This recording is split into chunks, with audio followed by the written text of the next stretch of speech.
The universe of Stellaris can be welcoming horror show of Xenos and leftover body parts. Hello, I'm your friendly Latvian content creator TheYamiks, and today I'm collaborating with Paradox to bring you the innocent and totally not ravenous space mods, as we take a little look into the Devouring swarm empire and how it can prosper in the cold galaxy. Of course, for more of my work you can look me up later, but for now, let's take a look at the Lampians. For today, the plan, like most other days, is to devour galaxy, a galactic feast, if you will. But before we can get into how, we should probably ask what. This particular species of soon-to-be intergalactic plague I start with a rather simple origin, prosperous unification, which gives a decent bonus for starting pops. Next is government, and here obviously Gestalt consciousness, and then devouring swarm civic, which turns the species into a total war empire. And additional civic goes for subsumed will, for an extra bit of unity.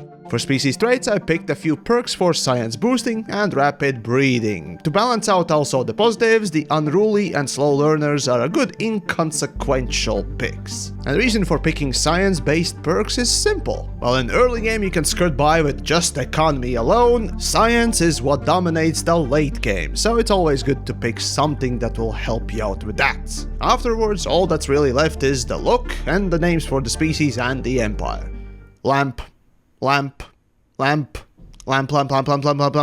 Obviously, the theme today is for very cute and cuddly moth people, so literally everything is lamp-based. Even the leader's name is Lamp in Charge, and the main star is the Great Lamp. I mean, how could it not be? As for ships, though, I picked mollusk designs, cause, well, those curves are really nice for lamp gazing, I guess. But now it's time to start the game. Right, while I often choose to play in the smallest possible galaxy for the total war empires, it actually is the worst, or at least the hardest possible start. Everyone's right next to you, and since you're not here to make friends, but rather friendly shish kebabs, as soon as those walking sandwiches can muster an army to come and get you, they will. And the closer they are, the less prep time you actually have. Still, be you playing on the largest or the smallest galaxy size, the same tactics work.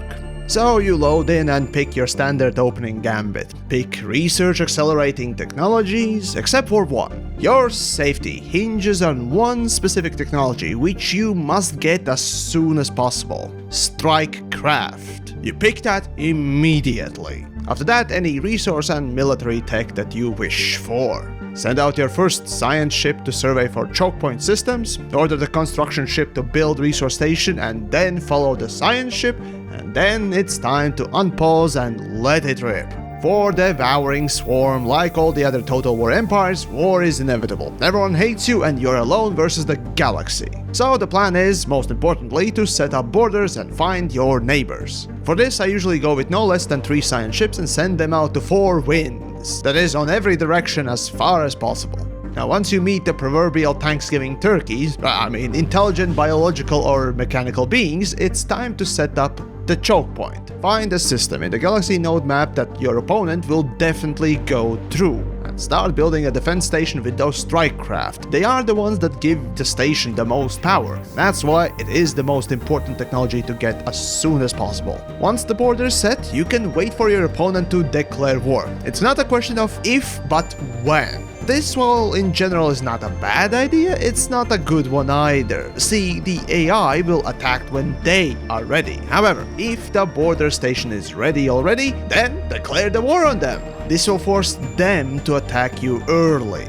Oh, and as for planet colonization, well, the very first thing you must build is a spawning pool to increase the pop growth, and after that, either a hive warren building or city district in order to balance out the overall pop housing problem. But for now, this will set you up for a decent defensive start. Keep expanding and building those choke points. Remember to use both manual and auto saves, because there really is no shame in save scumming. That is, reloading the game and trying something different and new if you fail the first time. That kinda is the wonderful part of Stellaris. Tune in for the part 2, where I take a look at how to handle the war that you just started and how to ultimately consume the whole galaxy. And maybe more. As always, do subscribe to Stellaris YouTube channel, but for now, that's about it from me. I've been your friendly neighborhood Latvian named TheYamiks, and I'll see you next time.